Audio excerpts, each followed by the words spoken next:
Njagala okwebaza okusookera ddala kwebaza Katonda. Ekyo nja kiddamu nnyo teri mufu asobola kusoma ne bamutikkira. Then njagala okwebaza Katonda olw'amagezi. Siri omu mu nsi mwe babalira mu basiri. Amagezi ago gavudde wa Katonda okubanga nsobola okusoma ne mmalako nga ndi mulamu naye ate nga nayise with a second class upper. Nali ngezaako okufuna first class naye si byangu. But I thank God that at least I got a second class upper. Njagala okwebaza Katonda degree eneze nga mami mulamu.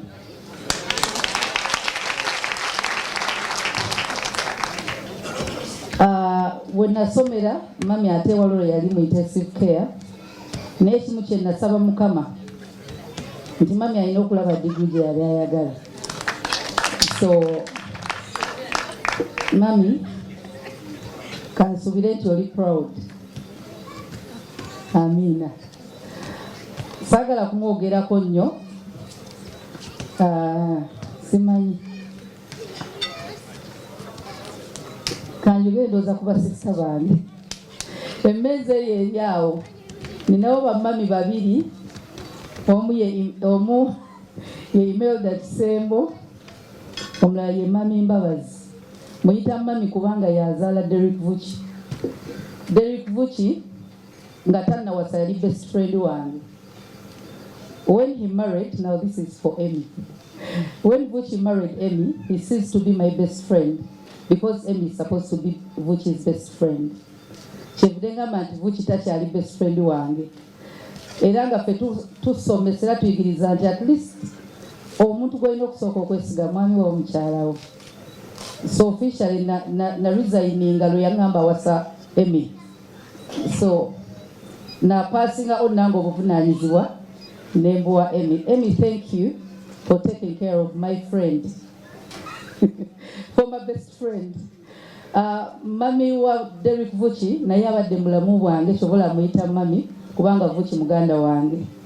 Then waliwo muganda mami Vuchi the same table. Then waliwo sister wange ye first born wa mami wange. Sister Robin ansaba oyimuko bawubireko. Oyo gwe tusinga okulabirako ewaffe tayomba, tavuma, tanoba.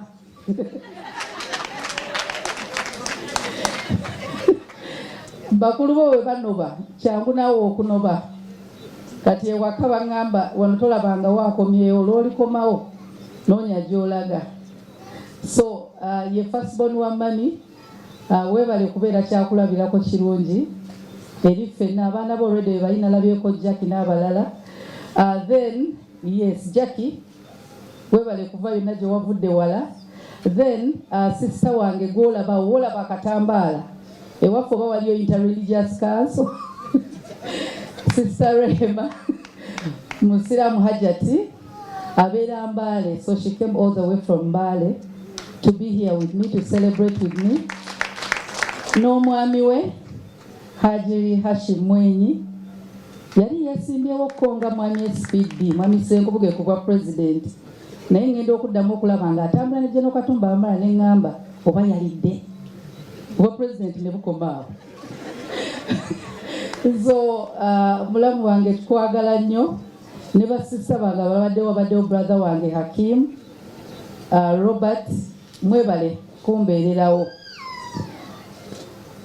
Nkiweno degree basanyusa babadde bagyagala nnyo because ensonga lwaki babadde bagyagala nnyo bampeerera. Ntera okyogera nti saalaba ku ssente za mami naye ate nga yali atuweerera through dad. Naye bwe najoininga Makerere University sigenda kwogera mwaka kumbalira naye Musumba already yajogera 17 years navaamu. So when I joined Makerere University, their dream was for me to become an accountant. Nga dream ya dad. So when navaamu naba disappointing, I disappointed my mom, my sisters, my brothers because of any expectations. But today I believe I've made you proud and I know you're happy. Nze mbamanyi tetutera kuseka naye enseko zivuddeyo, so nebaza Mukama Katonda. Mami, thank you so much. Then sister wange omu oba agenze wa Goreti mulwadde ne bamuzizayo mu nju abadde mu wheelchair. Sister wange oyo muyita Mama Felan, simanyi oba Felan wali. Felan muyita Mama Felan because when nafuna olubuto bwe nazaala to go and work n'okuba nga nsobola okuddayo okusoma, it is all because of her. Ye yangamba ddayo otuukirize ebirooto byo, nze nja kukuza omwana. So kuva nga ndi lubuto ng'erinnya omwana twali mutuuma nga tumuyita Mama Felan. So mwebaza naye. Then njagala okwebaza mwenna, saagala kumenya kubanga buli ali wano munene mu bulamu bwange. Waliwo abantu besitasobola kwanjula babadde bakatuuka, pasita yajja obbanjula. Njagala okwebaza Council Ruhinda Mayimulamu. Thank you so much. Mukama akumpeera omukisa. Mulamu wange balamu bange badde tebasobola kujja, naye mukyala wa mulamu wange Muhiire yavudde kuva Rwanda.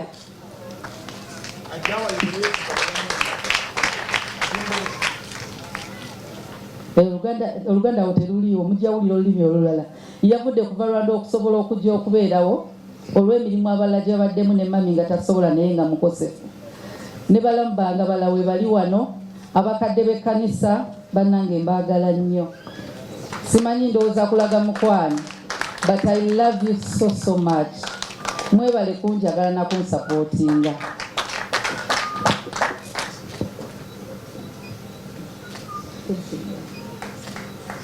Badde nsaba ayogereyoko akagambo, siiki yange erabika nnene naye ngenda gisalaasala.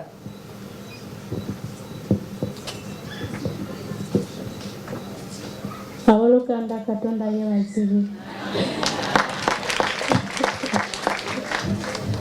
Haleluya. Ndashima Imana cyane. Nebaza nnyo Katonda kubera ko yangejeje hano. Kubanga yankulembera bulungi nantuusa wano. Navuye mu Rwanda. Navudde Rwanda. Nitwa Kanyana Frida. Kitibwa Kanyana Frida.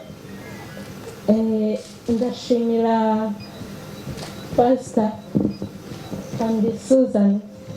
Nebaza Pastor ne Susan. Murakoze cyane. Mwebale nnyo. Naje mpagarariye umuryango wa Pastor. Naze kuyimirirawo ku lwa family yonna eya Pastor Brife utarajja mbere. Family gyenna kagenda n'endaba, omu ku bato bange be nalaba, ono ye mukyala we, muto wange ndoza waakuna, nze Naiti Jani. Muhiire si owookuna, Muhiire nabwe lwokana. Omwami we bamuyita Muhiire, abeera muto wange waakuna, n'akamulaba olwamulabye naneesigisa mukyala wajje. So ku graduation ono azenga mulamu naye atazze ku lwa maama ne taata kuba mubamanyi bakadde, so yenkanankana kika kiramba kuba twamuwasa. Mbabye yuko wahagarariye umuryango, kuko ugomba guhagararira umuryango wose nubwo twakurongoye uburu wacu, none turakureberamo umuryango wa Bujjingo wose. Gendera ntabwo ari ukutambuka, ndavuga kujya imbere na speech ya mugambe gana amaso nasimo.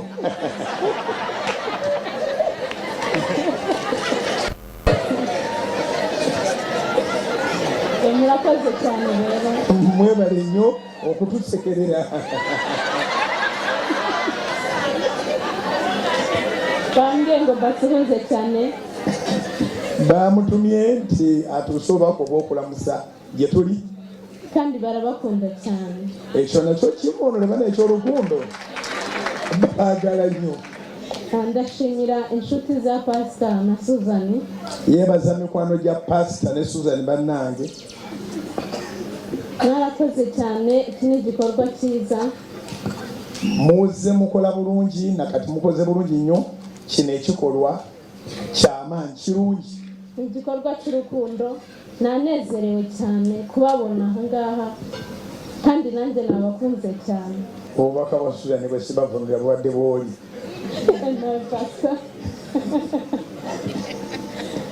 basa nawe bare cyane utamutwaza kudatwaza umuryango nakoze cyane nibwo bwa mbere bwabuze muri Uganda niko kandi gwe mulundi gwo gusoosa okujja mu Uganda n'oluganda lwangu nnyo atugambirewo nti Katonda yeebale murakoze cyane Imana ibahe mwebale nnyo Mukama abawe omukisa mbasaba mumpeeyo eddakiika ntono nina bingi ebyokwogera kubanga kituuta emyaka 17 okuddamu okukifuna so bwe nava ku university e Makerere nga nfunye olubuto omutabani ye abantu abatira ddala nevuki ajja mundeetera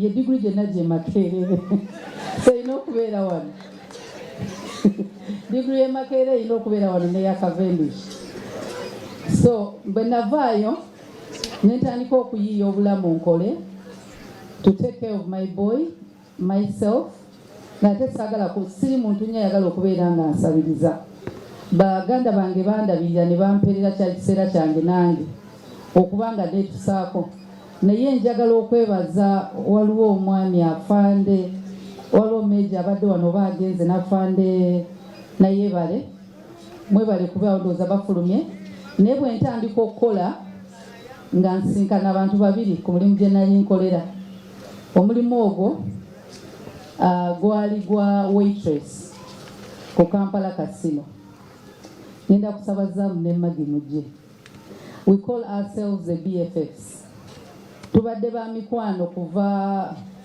2008 bakyala bombi bafumbo bazze n'abaami baabwe naye bajje bokka sisobola situla baami Magi ne Zam please bana bakyala twerabye ffenna nga Katonda atujja ku bwa waitress ne tufuuka abakyala abafumbo waliwo omu muka dokita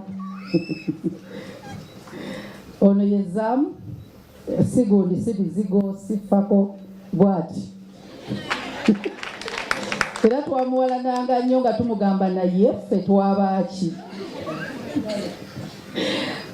ono ye Zam ono ye Magi bano babadde mikwano gyange kuva dda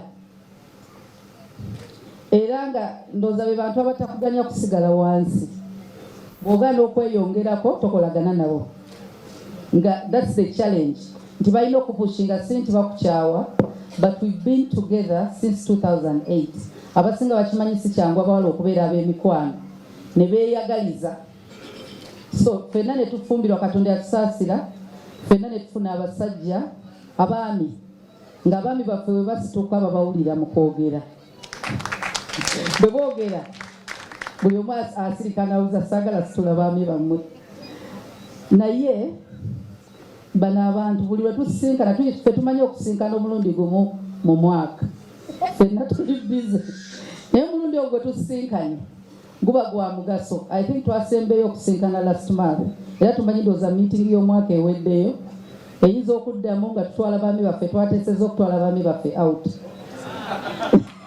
abaami bakkiriza bonna bali bize ku ssente zaffe abakyala so nti tutandika okufuuka abooluganda kati ate nga yeegatta ndi ku gurupu eno era nga ngamba ajja kutwala nkwanjulira abalala yeegatta ku gurupu eno nina ebintu ebimu byendabirwe kyakola Katonda amuleetera mu biro ng'ate naye mwetaaga mami bwe yagenda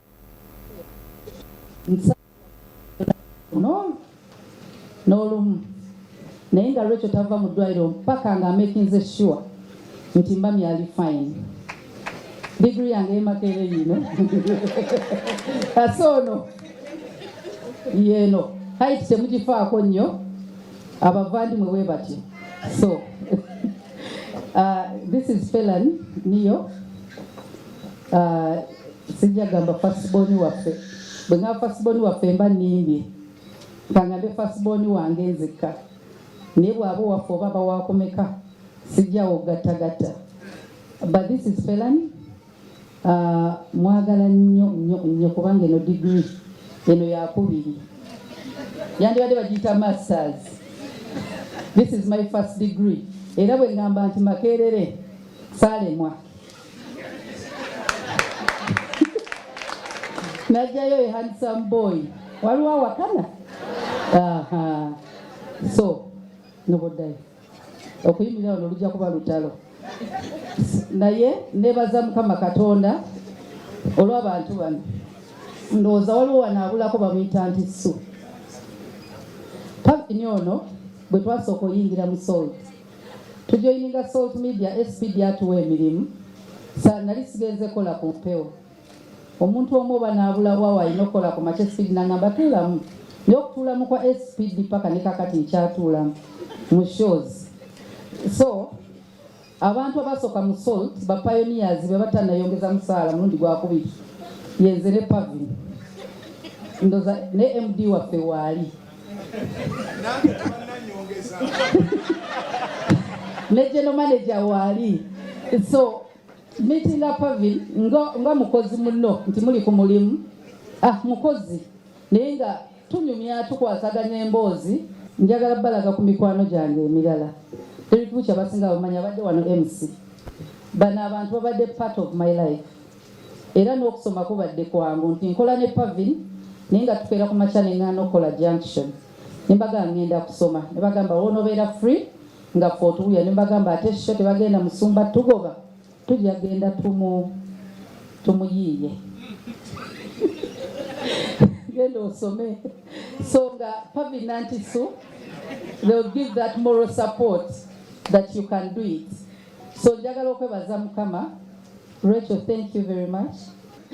Pavini Pavini lumumu kubya nemga Pavini ndi stuck ebiseera bye nali ntunda engoye nemga engoye zange bazire so inawo obukadde busatu simanje yabujja mu ddakiika 3 nga butuuse zaamu ono nina mikwano migagga. My friends are rich. Zaamu I bless the Lord. Naye ate bonna tebatandikanga bagagga. Ono mukyala nze waliwo ebintu byenewunya bwe mbiwulira nga bagamba nti omuwala tasobola kubeera na muwala ne batalwana nkyewunya. Nabeera ne Magi muzigo for over how many years nga tufumba mu ttaani twoza ebintu mu ttaanizi wiiki yiye wiiki yange ey'okusiimula ennyumba yiyo nga tetuyomba nga kasente fembi nga tuli stingi bw'okyaza Magi yali asinga okukyaza bw'akyaza baganda be yagula emmere wiiki gye baliwo ku ssente ye bwe nkyaza nze ngula. So obulamu bwange n'abantu bano mbadde nsaba mubakubireko mu ngalo. Waliwo omukyala ali amazing bamuyita Jackie bamwanjuddeko wano mumanyinga wa team chairman MK movement. Omukyala oyo nasooka omusinkana nentegeera byakola nengamba kati obanze ndi kuki nga neesaasira. If a woman can do this, if Jackie can do it, lwaki sepushinga nemaliza nali ngenda kujesalinga that year image nali ngenda mudedia musumba nakundaga nangamba kati ate nga Jackie ali mbino nga lawyer nga na mukino. Thank you so much. N'obugambo obwo obulungi obw'oluzungu bwotera okuŋŋamba. Njagala okwebaza balamu bange bonna banange Council Ruhinda simanyi sagala kuyita your council nina ebintu ebintabula nemuweereza ka message nemugaa kati mulamu njagala genda mu kooti takubuuza na sente nti sente ziruwa akuwa buwi magezi ogenda okwekanga ng'okaminze down. Nali nsoma naye ng'ate nina byempitamu tewali wano omupya atabimanyi naye nga waali mulamu wange ntera muyita Uncle Richard. So namanyira muyita Uncle Richard neyanziza nnyo. Waliwo ndowooza lwe yali nga anaatera kunkuba miggo waliwo osirwazaamu bambi n'omulanga azze kati naye nga feesi mbanzaawula eno feesi ya Uncle Richard. Eno face ya discipline. Njagala okwebaza bali kumbererawo Uncle Simon mulamu wange neyanza nnyo neyanzeege naye bali kumbeera ne bakyala bamwe Uncle Fred banani saagala mmenya mannya nyinza okwerabira abantu mwebale nnyo mwebalire ddala. Njagala okwebaza mbasaba ndoza muddeyo engatto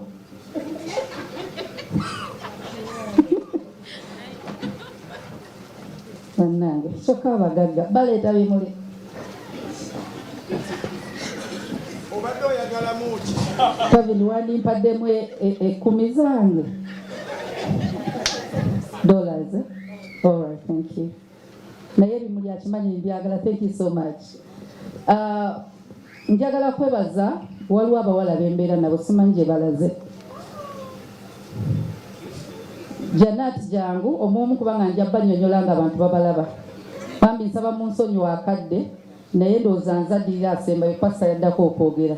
Rema musooke mujje wano Basandra.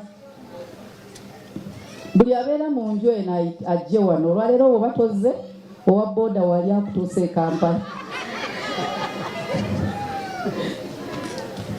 Janati ndowooza yasinga eddalu mu nju yange yaŋŋambanga mami waddayo okusoma ng'oli mukulu lwaki weekola ki? Lwaki weekooya weebake? Ye Janati amato lwaki bakummenya n'ebitabo? Ojja kuddayo osome n'emyaka egirajja maaso ojja kuddayo okusoma. Nga yeera mutwaliraawo ng'era banne bamugaa toyagala diguri agamba onajja gijjayo ne bw'atasoma jja basinga. Mukwano waliyo okusoma nga tokoowa. Linpaz ye yali mu kateeteeyi ak'abagole. Rin bamuyita Rinpaz. Bano bonna babeerawo wano mu maka gano. Buli ono ye Janat Makula Bujjingo. Makula Bujjingo. Ono ye abaddewo okuprintinga coursework ye alamu y'okusoma. Kati olina okuba nga class yo nakirabye ye reminder yanzijukiza buli kimu ng'ate administrator wa church girl. So mwebalizaako Katonda. Ono ye abadde ayagala nsome singa Janat. Sandra yagula olugoye lwa pate lwena enrollinga ku ssomero lwe luno oluvannyuma lw'emyaka 3. Ye nayingira mu university n'agamba emmere twagitegedde dda n'agamba nze olugoye nalumaze. Thank you Sandra. Yes. Sembyayo Kamuli. Ono omuwala bamuyita Yvonne Makula Bujjingo. Ono ye kyemumanyiiko asobola okujjukiza nti essimu ye ekuba. Updates za social media yoona abeera nazo. Mami waliyo akavuze. Ono yasinga Muna ye alitwala Zaayi Makula Bujjingo. Ono ye omulimu gwe keera ku makya kusikira amagi wadde togaagala ne kacyumbaali. Olina okugenda ng'olidde ku ssomero. Kamuli Kantale Rema ono ye yagamba wa SFC yankuuma mu mmotoka. Ono tavaamu alina ekifo kye era baba banoonya security yange yono simutendeke naye nga bw'omulaba bw'ayimiridde n'ennyambala ye uniform eya security yange. Ono ye Rema yabadde ng'agamba Janati bwe bageza ne batikkira toli ku mmere wagaana mami okusoma. Rema thank you. Abaana banjagala nnyo kati ono oba tumuyite Ssaabalabirizi. Ffenna atugattiramu nanga ntwaliramu. Otufumbira naga olina okulya ng'ogenda kusoma. Olina okukola kino ndowooza ye mukulu w'abano kubanga gwe nsooka okusisinkana n'okuba nga afuuka omwana mu nju eya Pastor Bujjingo. Bonna basingo naye ono yatuuse. Noono kati amuli baddembe okuddayo. Janati abuzayo emyaka 3. bonna bwetyo bwe tubeera. Don't take it serious, that's a joke. Naye bwetyo bwe tubeera. That's my family. Waliwo n'abalenzi. Naye abalenzi ndowooza bali mu kwetala. Naye bangi nja babeera wano naye beebo njagadde obbanjulirako. Kasaaliwa. Ani alabye ku kasa? So bw'anajja lwaki mbanjulira abantu bano bonna babadde mu bulamu bwange n'okunnyambako okusoma. Nti sisobola kusoma tekibadde kyangu with the challenges abasinga ze mumanyi, but it has been easy with them around me. Njagala okwebaza Mukama olw'abaweereza ba Mukama bali wano abayimbi. Tebazze eno na kuyimba, bazze kumbeererawo naye ate ne bagamba baagala okuyimbira ku bantu. So njagala okubeebaza. Then I praise thank you mwenna. Engineer Brian n'abalala mwabalayo badonzaabu Mukama bampeera omukisa. UG Sax babadde batuwumuzaamuko. Njagala obeebaza ayagala UG Sax nze manager oba CEO. Abawulidde bayimba bakuba buli kyuma oba mukolo ki basobola okuentertaininga. Then njagala okwebaza Musumba Bujjingo.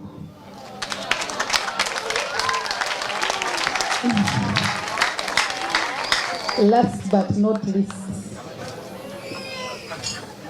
okufuna omusajja akwagala si kyangu. Naye okufuna omusajja akukkiririzaamu kizibu. Omwami oyo yanzikiririzaamu. He has supported me. Nzijukira olunaku lwe yawa ode ewaka n'abagamba oyo mulabire paka bwenkomawo. Nga nina okusoma nalina exams zendi mukola. Nga making sure akomawo mangu. Nagamba emirimu gyesonyiwe. Ani anakubuuza nti lwaki ennyumba eddugala. Naye nga of course tosobola girekanga eddugala. Naye thank you honey.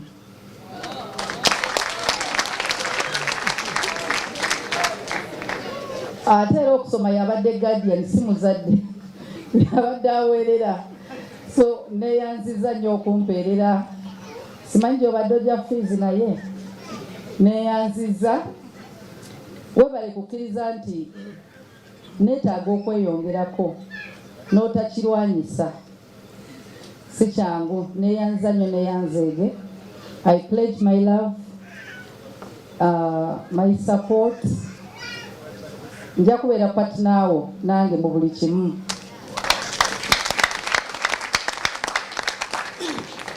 Era nkwagala nnyo. Siyinza kwerabira kye twalayira. Twabilayirira mu prayer room ne Katonda waffe. Nditufiira mu buliri babiri. Eyaleeta ekiteeso nga nange ngamba omwami kyakoba kyenkoba. Tugenda abo oba lyali ba 120 nga nze ndi 10 mmeka tulina kugenda babiri. Yangamba talina gwandekera nange ne ngamba abawala b'e Kampala bazibu. Nange sirina gwe mulekera. So tugenda abo. Naye neyanza nnyo neyanzeege. Njagala okwebaza omwami ataliiwo bebekulu. Muyita papa nina ensonga zange nnyingi. Omwana we mulwadde ali mu ddwaliro yabadde alina okubeerawo. Ba Ibra bonna full figure mwenna mwebale. Omwami bebekulu alina time gye nali mpitamu. Ndowooza nga alina okunkubira essimu buli lunaku. Nga nsaba n'omwana nti waakiri agenda abeere naye amunnyonnyole. Kyekitegeeza okubeera n'abazadde nga ba celebrity. Nga babavuma ate ng'osoma. Njagala omwebaza ne mukyala we yankoledde keeki eno. Ng'ekirabo. So kati afumba keeki mukyala Ziwena. Bw'abanga olina abazadde bwe bati. Tasobodde omwami kubeera wali mu ddwaliro yangambye ajja kujja neziba ssaawa 4 za kiro. Naye njagala kumwebaza. Mwebale nnyo, mwebalire ddala. Ebigambo bibadde bingi. Kansubire siboononedde nnyo budde. Naye mwebale kujja. Bannange namayumba si kumpi. Nange n'omwami gye yandeeta saasalawo kinene nnyo. Naye yeno ewaffe. Mwebale olugendo bw'ova ku main okudda wano. Ate wo wabi nnyo. Naye Mukama abampeera omukisa nzaani gwe mutambulidde. Mumpadde okusomooza embaga eneba y'abantu bameka. Nga graduation abamu twabaleseeyo. Naye mwebale nnyo kumbeererawo. Aba social media mwebale nnyo. Salt Media nani kamenyeka amanya omwami Apollo nina modi gye nali nkolanga ya public relations. Mwami Apollo nafuuka ate lecturer wange. Omukyala Justin Birungi Kayembe nga simanye ebyokuwandiikira nga alina okunyambako. Flavia Luyiga nga nabo balina okubinsomesa nti ku campus naliyo naye nga ate nina bakyuta ate ku Salt Media already ba journalists n'abalala mwenna neyanzanyo neyanzeege. Salt Media team, thank you so much. Ate mwebale kubeerawo okuguma ng'ebigambo bingi naye mwebale kusigala ku Salt, mwebale kukkiririza mukama waffe Pastor Luzias Bujjingo, ate mwebale kumwagala.